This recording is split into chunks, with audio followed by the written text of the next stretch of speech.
Your kind disgusts me. Another dirty criminal crawling out from that black skin." Officer Derek Hayes' words sliced through the parking lot as he drove Jamal Thompson's face into the pavement. The 16-year-old's cheekbone cracked. Hayes' knee crushed his spine. "I paid for this," Jamal gasped.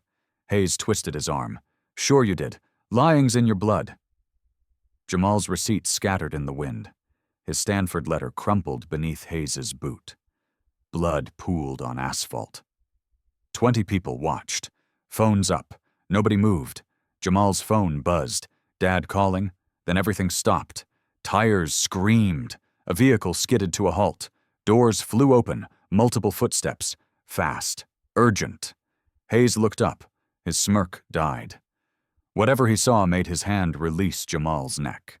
Made him stand. Made his face go white. Have you ever wondered what could make a cop look that terrified? Drop a comment. What's the wildest injustice you've seen? Stick around. This twist changes everything. 45 minutes earlier, Jamal Thompson was just a kid shopping for his sister's birthday. Brookside Plaza buzzed with Sunday morning energy. Jamal walked through the clothing store holding up a blue sweater. He texted his mom a photo. "Sophia's going to love this, right?" His phone lit up with a reply from someone labeled MT. "On my way, son. Be safe out there." Jamal smiled and pocketed his phone. He grabbed the sweater, added a matching hat, and headed to checkout. The cashier, a young white woman named Emily Carter, rang him up. "That'll be $47, she said cheerfully. Jamal handed over his debit card. The machine beeped. Transaction approved. Emily printed the receipt and tucked it into the bag with the items. "Your sister's lucky," Emily said. "These just came in yesterday. She's turning 12. Big day." Jamal took the bag and turned to leave. That's when the alarm went off. Not in Emily's store. 3 shops down at the electronics retailer. A shrill beep pierced the plaza. Shoppers turned their heads. Security guard Kevin Morales spoke into his radio, voice urgent. "We have a 105 at Gadget World. Male suspect fleeing toward the east exit." The dispatcher's voice crackled back. Description. Morales squinted down the corridor. Black male, late teens, wearing a dark sweater and backpack. That vague call, blackmail in a sweater, echoed the Trayvon Martin case where assumptions turned deadly. Jamal was 50 FT away, browsing a window display. He wore a gray sweater. He carried a backpack. He had no idea he matched a description. Morales spotted him. His eyes narrowed. Jamal was the only black teenager visible in that section of the plaza. "I've got eyes on a possible suspect," Morales said into his radio. "Moving to intercept." Jamal's phone buzzed again. Another text from MT. "ETA 15 minutes. Love you." Jamal typed back, "Love you too, Dad." He never got to send it. Morales was already moving, already calling it in, already making the worst assumption of his career. And Officer Derek Hayes was already in his patrol car 2 blocks away, lights starting to flash, accelerating toward the plaza. Jamal picked up his shopping bag and headed toward the exit. He had no idea what was about to happen. Bondong Duaviet Day du 1002. Jamal pushed through the plaza's glass doors into the parking lot. Sunlight hit his face. He adjusted his backpack and checked his phone. His sister Sophia had texted. "Can't wait to see what you got me." He was typing a reply when he heard the voice. "You stop right there." Jamal looked up. Officer Derek Hayes was striding toward him, hand on his gun holster. His partner, Officer Michael Chen, followed a few steps behind. Jamal froze. "Me?" "Don't move." Hayes closed the distance fast. "Put your hands where I can see them." Jamal's stomach dropped. He raised both hands slowly, phone in one, shopping bag in the other. "Officer, I think there's been a mistake. I said don't move." Hayes grabbed Jamal's shoulder and spun him around. Empty your pockets now. I just bought now. Jamal's hands shook as he complied. He pulled out his wallet, his keys, his phone. Hayes snatched them, shoving Jamal against a parked car. The metal was hot under Jamal's palms. What's in the bag? A sweater and a hat for my sister's birthday. I have the receipt right. Hayes ripped the bag open. He pulled out the blue sweater, inspected it like it was stolen goods, then tossed it on the ground. The hat followed. He grabbed the receipt, glanced at it for maybe 2 seconds, then crumpled it in his fist and dropped it. Anyone can fake a receipt. Jamal stared in disbelief. What? No, that's real. The store clerk can confirm. Sure, she can. Hayes' voice dripped with sarcasm. He turned to Chen. Check his ID.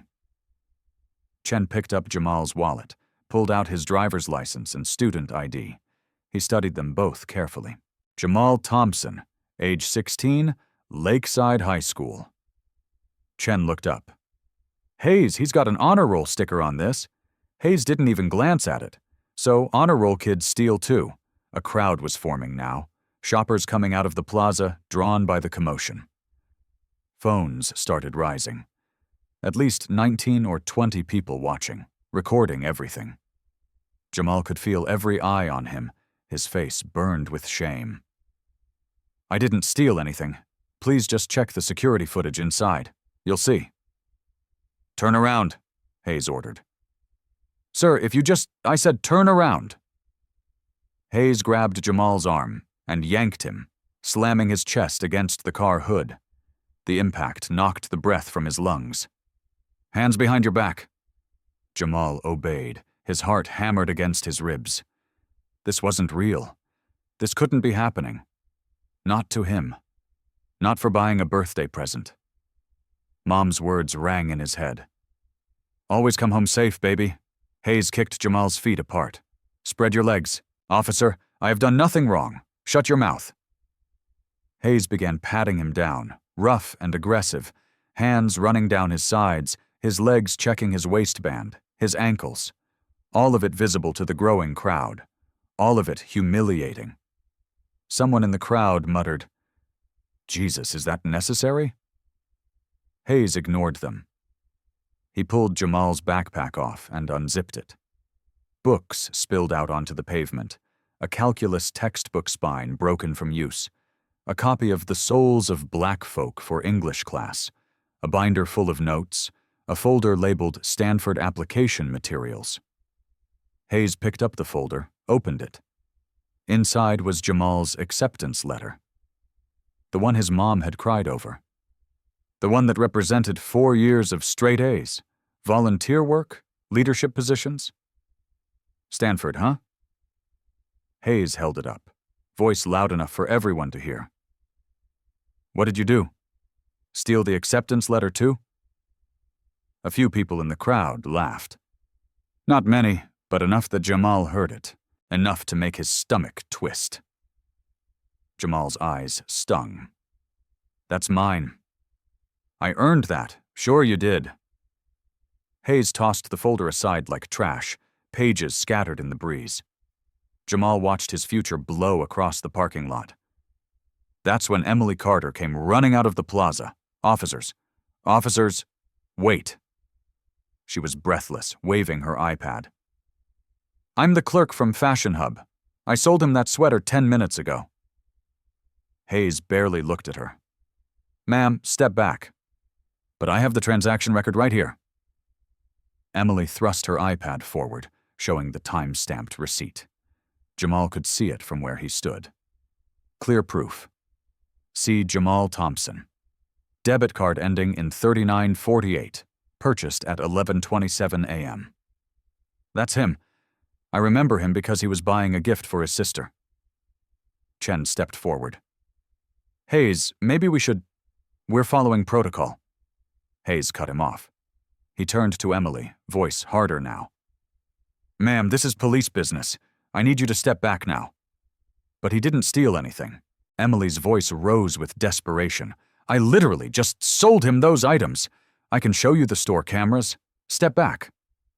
Hayes's hand moved to his belt to his weapon. Emily hesitated, fear crossing her face. Then she retreated, but she didn't leave.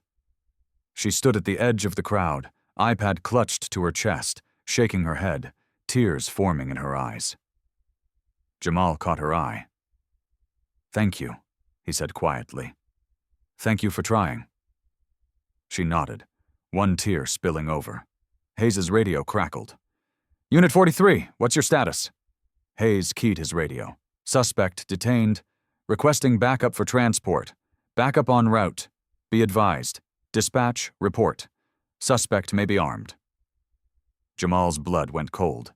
His whole body went numb. "What?" "I'm not armed. I don't have a weapon." Hayes's hand went to his gun. "Get on the ground now. I'm not armed. On the ground." Hayes drew his weapon. The gun came out of its holster in one smooth motion. The crowd gasped.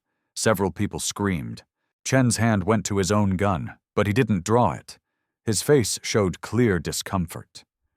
Jamal dropped to his knees, hands raised high above his head.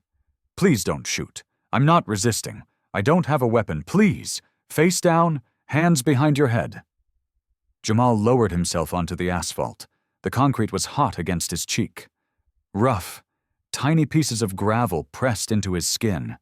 He laced his fingers behind his head, trying not to shake. Mom's words again. "Keep your hands visible. Say yes, sir. Come home safe." He was trying. God, he was trying. Hayes holstered his gun and dropped his knee onto Jamal's back hard, all his weight. The air rushed out of Jamal's lungs. He couldn't expand his chest. "I can't breathe," Jamal gasped. "Stop resisting."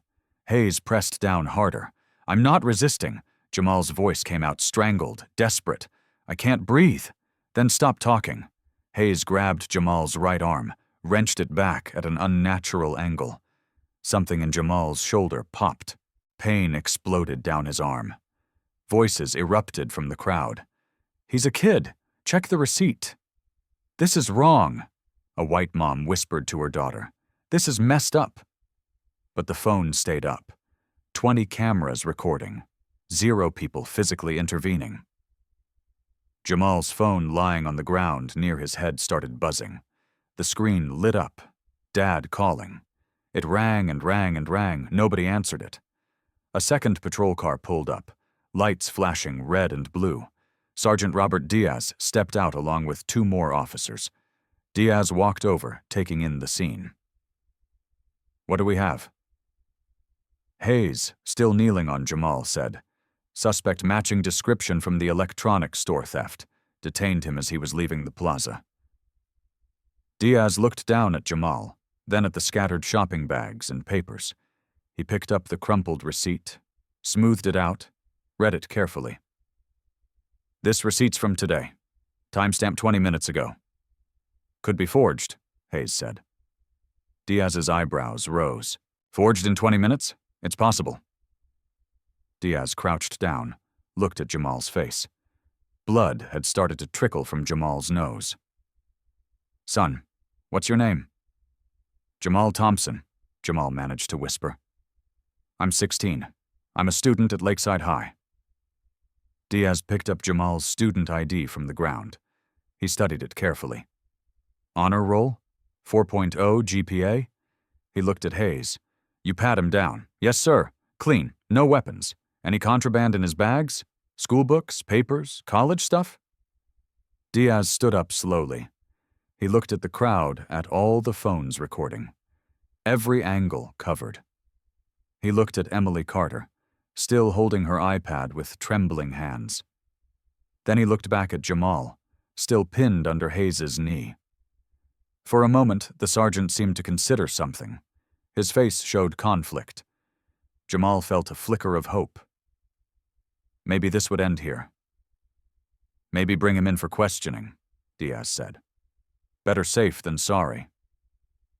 The hope died instantly. Hayes hauled Jamal to his feet. Jamal's shoulder screamed in pain. His legs almost gave out. Hayes steadied him roughly, then pulled out his handcuffs. "You have the right to remain silent. Anything you say can and will be used against you in a court of law." The metal cuffs clicked around Jamal's wrists. Cold, tight, too tight. Each click echoed in Jamal's ears like a gunshot. The crowd's reactions split down the middle. Some shouted, "Protests! This is racial profiling. Let him call his parents. Check the security cameras first." Others stood silent, uncomfortable, but unwilling to speak. A middle-aged white man near the back said quietly, "The officers are just doing their jobs. If the kid didn't do anything wrong, it'll get sorted out." A black woman next to him shook her head. "You don't understand. This is how it always goes."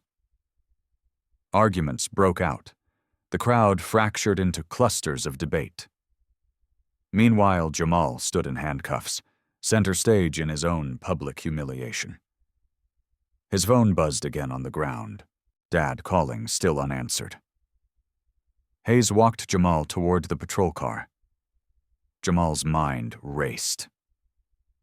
This couldn't be happening. He'd done everything right, everything his parents had drilled into him since he was old enough to understand. "Keep your hands visible." "Say yes, sir." "No, sir. Don't make sudden moves. Stay calm. Be polite." He'd done all of it, and he was still in handcuffs. As they approached the car, Jamal looked back one more time. The crowd stared, some faces sympathetic, some indifferent, some already turning away. Emily Carter still stood there. She'd picked up his phone. The screen still showed Dad calling. Jamal wanted to yell to her, to beg her to answer it, to tell his dad what was happening, but Hayes's hand was on his head now, pushing him down. Hayes opened the back door of the patrol car. He put his hand on Jamal's head, pushing him down into the seat, not gently. The door slammed shut. The sound was final, absolute, like a cell door closing. Through the window, Jamal could see everything he was leaving behind. The plaza entrance where this nightmare started. The scattered papers from his Stanford folder, some already blowing away. The blue sweater crumpled on the ground, dirt-stained now. His sister's birthday present destroyed. Hayes climbed into the driver's seat. Chen got in on the passenger side. The car smelled like sweat and old coffee. Chen looked back at Jamal through the metal partition. "Kid," Chen said quietly, and Jamal could hear genuine discomfort in his voice. "This will get sorted out at the station. Just stay calm. Cooperate. It'll be okay." Jamal didn't respond. What was there to say? He'd been calm. He'd been polite. He'd cooperated completely. And he was still being arrested. Chen turned back around, looking troubled. His jaw was tight, but he didn't say anything else. Didn't challenge Hayes. Hayes started the engine. The car rumbled to life. As the car pulled away from the curb, Jamal watched through the rear window. Emily Carter was still standing there, phone pressed to her ear now. She must have answered his dad's call. She was talking, gesturing. Good. At least someone would tell him. The crowd was dispersing. Some still filming, probably already posting to social media. Some shaking their heads. Some already walking back into the plaza. Just another Sunday at Brookside Plaza. Jamal closed his eyes. His shoulder throbbed with every heartbeat. His wrists ached from the too tight cuffs. His face still stung from the rough asphalt. But the physical pain wasn't the worst part. The worst part was the humiliation, the helplessness, the knowledge that he'd done everything his mother taught him, and it hadn't mattered. Always come home safe, baby. He'd tried, Mom. He'd really tried.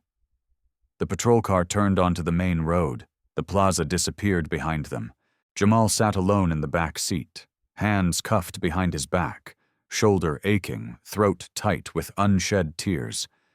And somewhere his dad was calling again and again, unable to reach his son, not knowing that in 30 minutes he would see the security footage, would watch every second of his son's humiliation, would mobilize 10 FBI agents.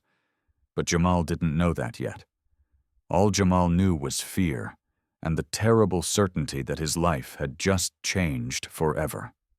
The Brookside police station smelled like burnt coffee and old paperwork. Hayes walked Jamal through the front entrance, hand gripping his arm. The handcuffs bit into Jamal's wrists. Officer Nicole Harris looked up from the front desk. Name: Jamal Thompson, but I need to call my parents. Hayes cut him off. Suspected retail theft. Brookside Plaza. Run his record, Harris typed quickly. She frowned. No prior clean. Hayes shrugged. First time for everything. I didn't steal anything. Jamal's voice rose. I showed you the receipt. Receipts can be forged. Witnesses can lie. So can cops, Jamal shot back. Hayes' face darkened. He stepped closer. Sergeant Diaz appeared. That's enough. Hayes. My office. Chen. Process him. Chen unlocked the handcuffs. Jamal's wrists were red and marked. He led Jamal down a narrow hallway to a small holding room. 10x10 FTO. Gray walls. Metal table bolted to the floor. 2 chairs. A camera in the corner. Red light blinking. Sit tight, Chen said. This will get sorted out. When can I call my parents? Soon, I promise. The door closed. Jamal was alone. He sat down slowly. His shoulder throbbed where Hayes had twisted it. His cheek stung from the asphalt, but the physical pain wasn't the worst part. The worst part was the humiliation, the helplessness. He looked at the camera. Is anyone watching this? I'm innocent. I didn't do anything wrong. Silence, just the red light blinking. The clock read 12:03 p.m. His dad got off work at 12:30. Jamal always texted when he was heading home. His family had no idea where he was.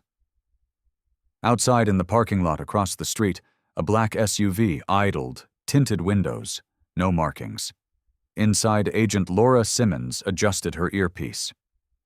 We have visual. Subject is inside. Agent David Ramirez checked his tablet. Director Thompson's ETA is 8 minutes. He's watched the plaza footage. All of it. How bad? Bad. His kid got slammed face first into concrete. Knee to the back. The whole thing. Simmons's jaw tightened. The officer, Hayes. Same guy with 2 excessive force complaints last year. Both dismissed. Not this time. What's the play? We wait for the director's signal. He wants to handle it personally first. If it escalates, we move in. 10 agents standing by.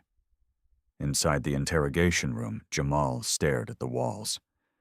He thought about his mother's talk, the one she'd given him when he turned 13. You're black in America. The rules are different. You're twice as likely to be stopped, 3 times as likely to be arrested, 10 times as likely to be hurt. So you be careful. You be polite. You come home safe. He'd been careful. He'd been polite. And he was still here. Jamal looked at the camera again. My name is Jamal Thompson. I'm 16. I'm a student at Lakeside High. I have a 4.0 GPA. I got accepted to Stanford. I bought a sweater for my sister's birthday.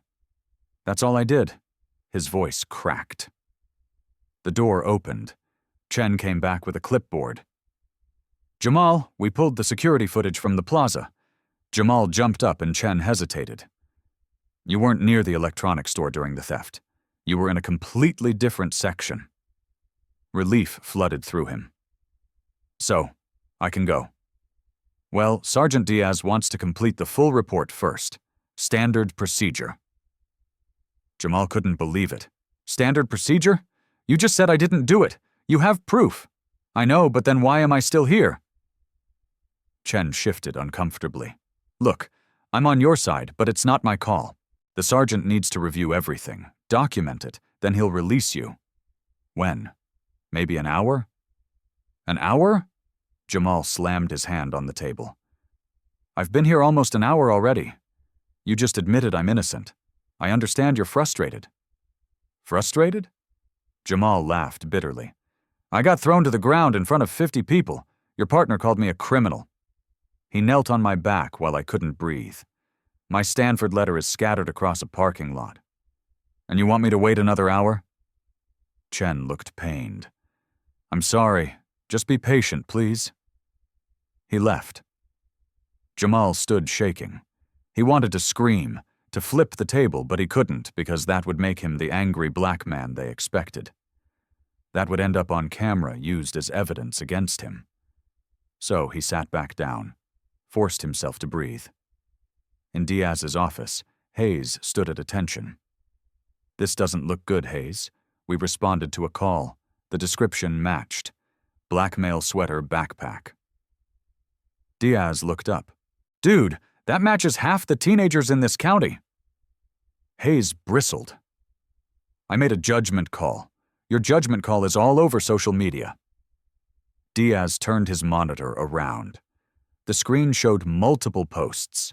Twitter, Instagram, TikTok, all showing Hayes' knee on Jamal's back, the crowd yelling, the scattered papers. #Brookside Plaza was trending. #Justice for Jamal had over 10,000 tweets. Hayes' jaw tightened. So what? We did our job. Did we? Diaz closed his laptop. The kid had a receipt. The clerk vouched for him. Security footage confirms his story, and you still brought him in. Better safe than sorry, or better scared than accountable. Diaz leaned forward. You drew your weapon on an unarmed teenager. Dispatch said he might be armed. Based on what? A security guard who pointed at the first black kid he saw. Hayes' face reddened. I don't care what you appreciate. Diaz stood. You know what this looks like? The optics are fine. Diaz stared at him. Fine. I'm finishing this report, releasing the kid with an apology and hoping this doesn't become a lawsuit. Hayes scoffed. The kid will be fine, Sarge. Dude's got Stanford. This will just be his wild college story. Diaz's voice went cold. Get out of my office. Sir, get out. Hayes left. Diaz sat alone, staring at his screen, at the video of Jamal's face pressed against asphalt, at the boy's terrified eyes. Outside, Simmons whispered into her earpiece. Director's en route. He's seen the body cam. It's damning. Ramirez nodded. How long? 6 minutes. He's furious. Diaz's phone rang. Sergeant Diaz. He listened. His face changed. What? When? He glanced at the door. How many? A pause. Understood. I'll be right there. He hung up slowly. FBI in his lobby. Right now for a shoplifting case. What the hell was going on? In the interrogation room, Jamal had his head on the table. The metal was cold against his forehead. He was exhausted. So tired of fighting. So tired of proving himself. The clock ticked to 12:11 p.m. Outside, the SUV's doors opened. 10 figures in tactical gear stepped out, moving toward the entrance. Inside, Jamal didn't move. He had no idea everything was about to change. No idea that FBI was about to become the most important acronym of his life.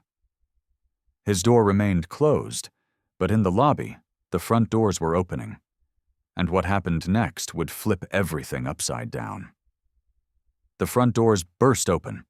10 agents and Navy FBI windbreakers flooded the lobby. Tactical gear, weapons visible. Officer Harris stood. Can I help you? Agent Laura Simmons stepped forward. FBI, we're here for Jamal Thompson. Harris blinked. On what grounds? We don't need grounds. Where is he? Sergeant Diaz rushed out. What's going on? Simmons showed her badge. Special Agent Simmons, FBI. This facility is under federal observation. Where is Jamal Alexander Thompson? He's a suspect in a shoplifting case. He's not a suspect. He's a minor under federal protection. You're holding him illegally. Hayes stepped forward. Federal protection for a shoplifter. Simmons locked eyes with him. You're Officer Hayes, correct? Yes, ma'am. We'll talk, but first, where is Jamal Thompson? Diaz swallowed. Holding room, North Corridor. Simmons signaled 2 agents. Ramirez Stewart, get him. They moved immediately. Hayes tried again. This is local jurisdiction. was Simmons corrected. When you detained a minor without cause and denied him counsel, this became federal. Your jurisdiction ended. She pulled out a tablet. This is plaza footage. Want to watch? The video played. Hayes slamming Jamal down, knee on his back. Jamal gasping. The ignored receipt. Emily dismissed. Stanford papers scattering. Diaz went pale. Hayes went red. We responded to a call. You racially profiled. Simmons cut him off.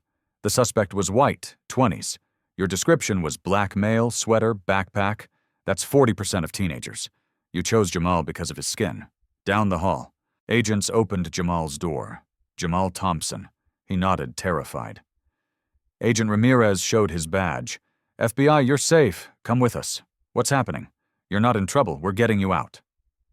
They led him to the lobby. Jamal froze when he saw it. 10 federal agents. Diaz looking pale, Hayes looking scared. Simmons turned. Jamal, are you injured? He touched his cheek, my shoulder, my face. But I'm okay. Did anyone deny you a phone call or counsel? Jamal glanced at Hayes. Yes, multiple times. Simmons made a note, eyes never leaving Hayes. Hayes stepped forward. Wait. Simmons held up a hand.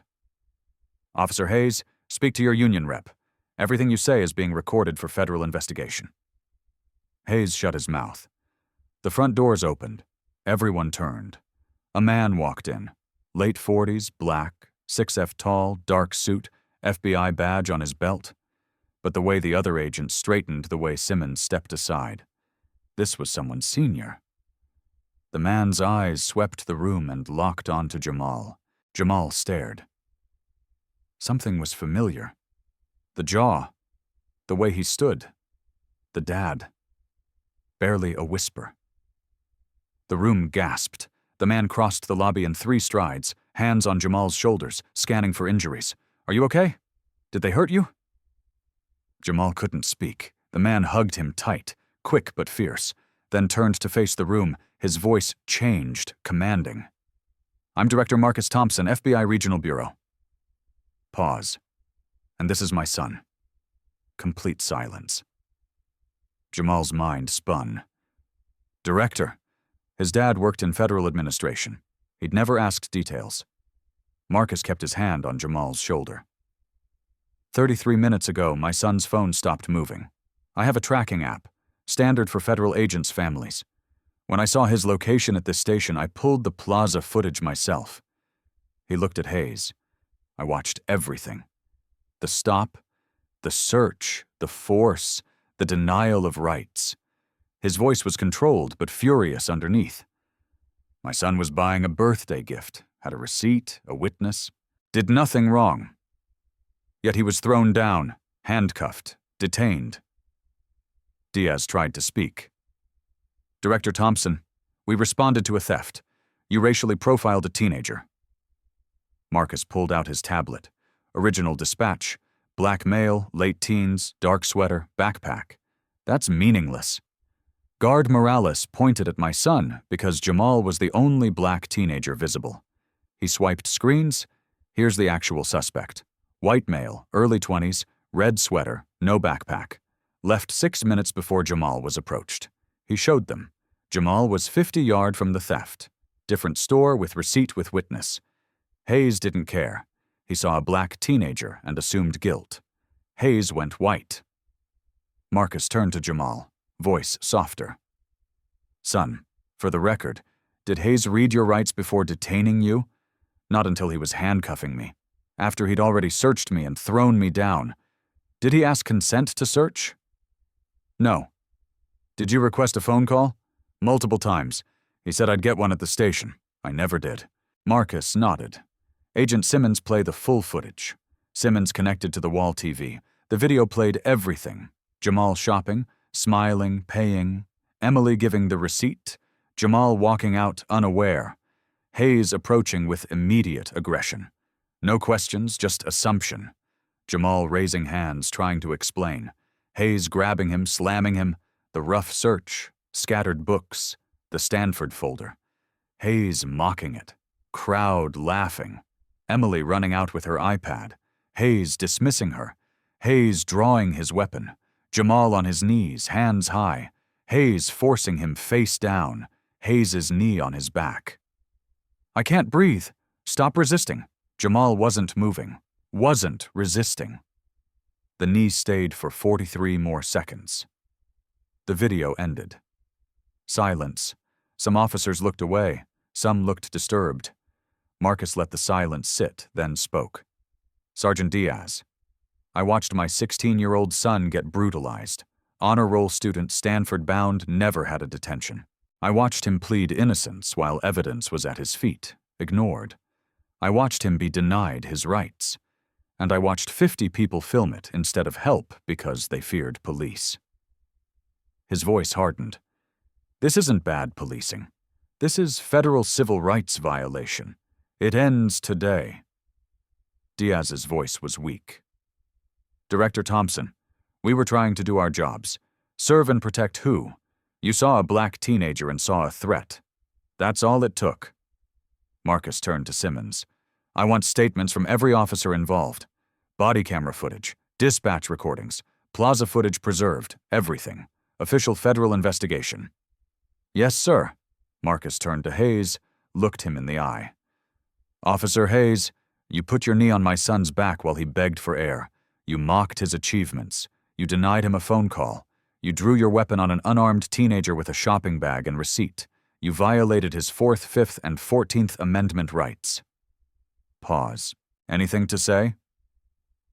Hayes' mouth opened. I was following training. Your training taught you to racially profile minors. No, to ignore physical evidence. The description. Marcus's voice rose. Black male in a sweater is not a description. It's a stereotype. You used it to justify assaulting my son. He addressed the room. This incident is under federal investigation. Officer Hayes, you're suspended. Badge and weapon now. Hayes looked at Diaz. Diaz looked at the floor. Now, Marcus repeated. Hayes' hands shook. He removed his badge, set it on the desk, then his weapon magazine out. Chamber cleared on the desk. The sound echoed. Marcus turned to Jamal, expression softened. Father returned. Let's get you out of here. Jamal nodded, unable to speak. They walked to the exit, Marcus's hand on Jamal's shoulder. Protective. At the door, Marcus paused, looked back. This doesn't end here. There will be accountability, real accountability, not just for Hayes, but for every system that allowed this. Count on it. He and Jamal walked out. The doors closed. Inside, nobody moved. Nobody spoke. Hayes stared at his badge on the desk, his career ending before his eyes. Outside the station, Jamal stood next to his father's car, shaking. Marcus kept his hand on Jamal's shoulder. You're safe now. We're going to handle this. Dad, I didn't. I know. You did nothing wrong. Jamal felt tears coming. He couldn't hold them back. Marcus pulled him into a hug. Let it out. Jamal cried into his father's shoulder. All the fear, the humiliation, the anger poured out. After a moment, Marcus pulled back. Here's what happens next. We make sure this means something. Not just for you, but for every kid who doesn't have an FBI director for a father. What do you mean? You'll see. Come on. They walked back toward the station. Jamal hesitated. I don't want to go back. You don't have to go in, but watch. Inside, FBI agents were everywhere, taking statements, reviewing footage, documenting everything. Marcus spoke to Simmons. Status: all evidence secured. Body cameras, dispatch recordings, witness statements. Good. Bring them in. 5 minutes later, the doors opened. Emily Carter walked in, eyes red. Mrs. Evelyn Ramirez followed head high. Behind them, security guard Kevin Morales looked terrified. Marcus addressed the room. Thank you for coming. What happened today was wrong. What happens next is up to all of us. He gestured to the TV. Watch this. The screen showed the complete sequence. But this time it started earlier. The actual theft at Gadget World. A white male, 20s, red sweater, shoving electronics into a bag, face clear on camera, then Morales on his radio, eyes scanning them all, passing over white teenagers, Asian teenagers, Hispanic teenagers, landing on Jamal, the only black teenager visible. The video continued multiple angles from above, from the side, from witnesses' phones. Devastating. When it ended, Marcus turned to Morales. "Mr. Morales, you're not a police officer, so I can't suspend you, but I can do something else." He pulled out his phone, made a call on speaker. "Mr. Delgado, Director Marcus Thompson, FBI. I'm calling about your security contract at Brookside Plaza." "Director Thompson, I saw the news. I'm so sorry. Mr. Morales is here. The guard who identified my son based solely on skin color. He told police he had no formal training, just instinct." Silence. "I need mandatory training for every guard you employ. Implicit bias, constitutional rights, de-escalation quarterly, not one time. The FBI will help set it up." "Yes, sir." "Absolutely. And Mr. Morales, he's your first trainee. He completes a restorative justice program. Then he can teach other guards what not to do." Marcus looked at Morales. "Sound fair?" Morales nodded frantically. "Yes, sir, I'm so sorry. Don't apologize to me. Apologize to my son." Morales turned to Jamal, tears streaming. "I'm sorry. I didn't think. I just assumed." "You assumed I was a criminal?" Jamal said quietly. "Because of my skin?" "Yes. And I was wrong. Do you understand what your assumption caused?" Morales nodded. "I do now." "Then do better. Learn better. Be better." Marcus turned to Emily. "Miss Carter, you tried to help. You had evidence. They dismissed you. Would you speak at a community meeting next week? Tell your story." Emily straightened. "Yes, absolutely." Marcus turned to Mrs. Ramirez. "You spoke up. You told the truth." Mrs. Ramirez's voice was strong. "I've lived here 40 years. I've seen this happen over and over. I'm tired of staying quiet." "Then don't. Your voices matter." He turned to the officers. Hayes stood there looking at the floor, Chen nearby uncomfortable. "Sergeant Diaz, here's what happens. The FBI launches a full investigation. Non-negotiable, but things can also happen now today." Diaz nodded. "What do you need?" "First, Hayes is suspended pending investigation." "Done. Second, mandatory training for every officer. Implicit bias. Constitutional rights. De-escalation. We can do that." "Third, community oversight board. Real oversight. Real disciplinary power, and I want Officer Chen on it." Chen looked up, shocked. "Me? You knew something was wrong today. I saw it on your face, but you didn't stop it. Now's your chance to do better." Chen swallowed. "Yes, sir, I want that. Fourth, body cameras for every officer. Footage automatically uploaded, public accessible. We can do that." "And fifth," Marcus looked at Hayes, "you complete a restorative justice program. If you do the work, you get a chance to make something good from this. Work with youth programs. Teach officers what not to do." Hayes looked up, eyes red. "Why would you give me that chance?" "Because my son deserves a world where police do better. That starts with you choosing to be better." Hayes's voice cracked. "I'm sorry." Marcus's voice was cold. "Don't tell me. Tell him." Hayes turned to Jamal. "I was wrong. I let my assumptions control me. I saw your skin instead of seeing you." "I'm sorry." Jamal didn't respond immediately. He looked at his father, then back at Hayes. "I'm 16 years old," Jamal said. "Honor student going to Stanford. I volunteer at a food bank. I coach Little League. Never been in trouble. Never had detention." His voice got stronger. "But none of that mattered to you. You saw black and you saw criminal. That's it. That's all I was." Hayes's face crumpled. So, yeah, Jamal continued. You should be sorry. You should do the program. You should learn because what you did to me, you've probably done to others, and they didn't have an FBI director for a father. Silence. Jamal looked at all the officers. My dad can make changes here, but you all have to choose to be different. Every day, every stop, every interaction, or nothing changes. Marcus squeezed Jamal's shoulder, pride in his eyes. My son is right, Marcus said. This ends today. The excuses end. The assumptions end. The violations end. Because if they don't, I'll be back, and next time it won't be a conversation. He looked at Simmons. Filed a formal complaint, full investigation, weekly updates. Yes, sir. Marcus turned to Jamal. Ready to go home? Jamal nodded. As they walked out, Marcus called back. Officer Hayes, you've got a choice. Let this destroy you or let it rebuild you. Choose wisely. They left. In the station, silence hung heavy. Then Chen spoke. I'll do it. The oversight board, the training, all of it. I want to help fix this. Diaz nodded slowly. Then let's start. Hayes stood alone, staring at his badge on the desk. For the first time in his career, he understood what he'd really done, what he'd taken from that teenager, and what it was going to cost him.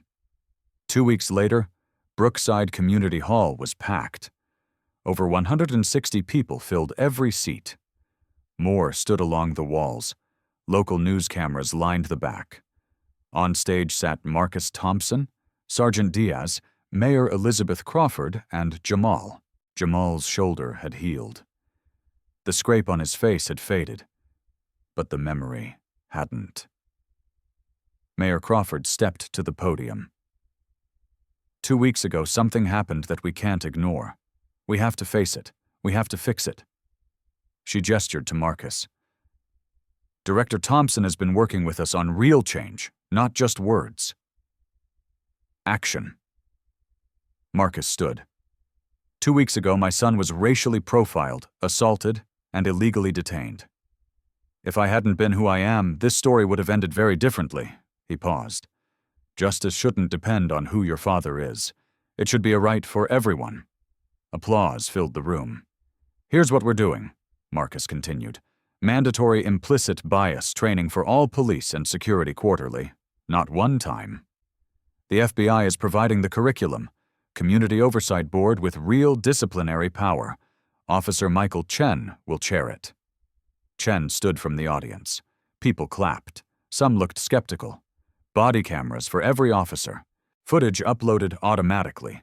Accessible by public request within 72 hours. The applause grew louder.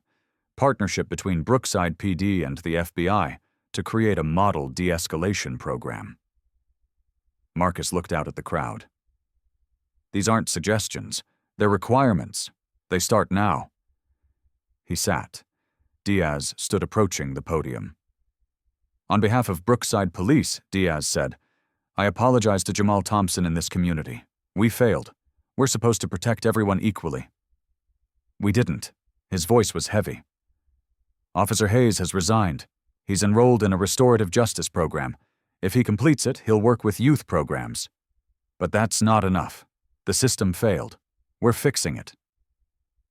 Diaz sat. Mayor Crawford returned. Jamal, would you like to say anything? Jamal stood. His legs felt weak. He approached the microphone. The room went silent. He didn't have notes.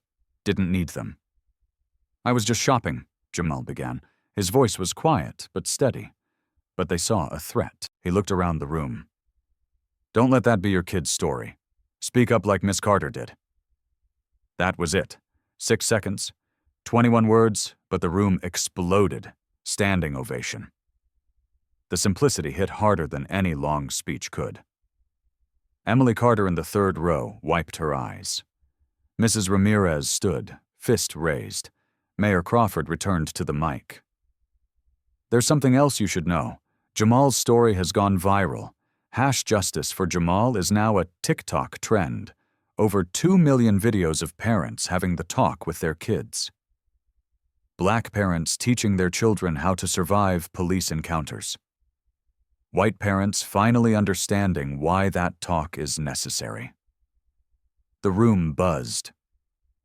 People pulled out their phones, searching the hashtag.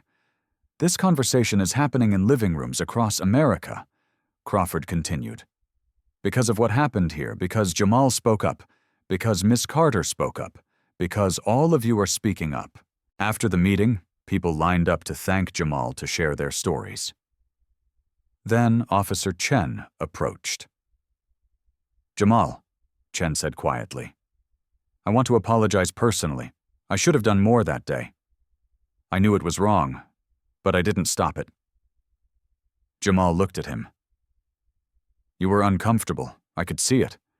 But uncomfortable isn't the same as doing something." Chen nodded. "I know. That's why I'm on the oversight board. I want to make sure this never happens again." He extended his hand. Jamal looked at it, looked at his father. Marcus gave a small nod. Jamal shook Chen's hand. "Then let's work together," Jamal said. Chen's eyes were wet. "Thank you. I won't let you down." As Chen walked away, Marcus put his arm around Jamal. "I'm proud of you," Marcus said. "For what?" "For shaking his hand." That took courage. Jamal watched Chen talking to community members. He seemed like he meant it. Maybe he did. Maybe he won't follow through. But you gave him the chance. That's what matters. Across the room, a teenage girl approached. She was filming on her phone. "Jamal, I'm doing the TikTok challenge. Can I ask what would you tell other kids who look like you?" Jamal thought for a moment, then looked directly at her camera. "Don't let anyone make you feel like you don't belong. You do. And when they try to make you small, stand tall anyway." The girl smiled, tears in her eyes. "Thank you." She walked away, already posting the video. Marcus squeezed Jamal's shoulder. "That's going to get 1 million views?" "Good," Jamal said. "Maybe it'll help someone. This is what transformation looks like. Not perfection, progress, not revenge, restoration, one choice at a time, one person at a time, one viral video at a time." 3 months later, Jamal stood in his Stanford dorm room unpacking boxes. He pulled out the gray sweater, the same one from that day. He'd washed it, kept it. His roommate walked in. "Nice sweater. Where'd you get it?" Jamal smiled. "Long story. Remind me to tell you about the day I learned the difference between power and justice. Officer Hayes completed his restorative justice program. Now he speaks at police academies about implicit bias, his own story, his own shame, his own growth. Officer Chen chairs Brookside's oversight board. Real change is happening slowly but happening.